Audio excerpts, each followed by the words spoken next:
Hey, hey, qui a besoin d'un café pour se réveiller? Pas moi, car je suis déjà pleine d'énergie pour vous présenter l'actualité avec un zeste d'humour. C'est moi, Tacta aux commandes. Arre, 4 personnes blessées à coups de hache, dont 2 grièvement. Les policiers sont en cours d'intervention en gare d'Ozoir-la-Ferrière.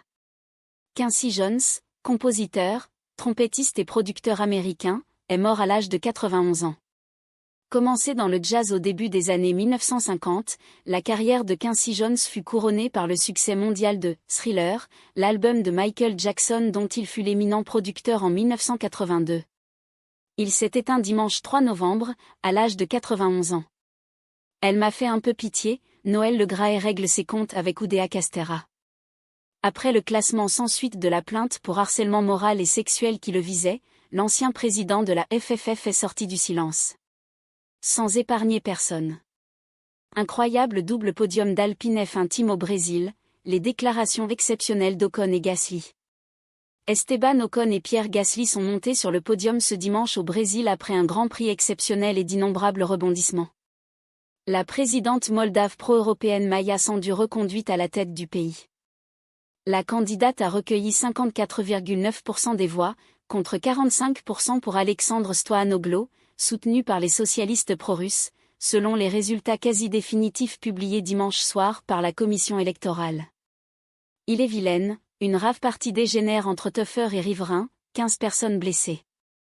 Arrivé vendredi soir, environ 3000 personnes avaient pris part à une rave party dans un entrepôt désaffecté à Brie, Ille-et-Vilaine, situé en bordure de la 4 voies Rennes-Angers, malgré une interdiction préfectorale, indique la préfecture.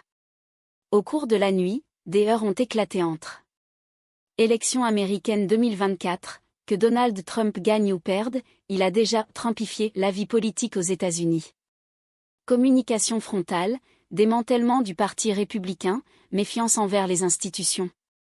L'empreinte que laissera l'ex-président est profonde.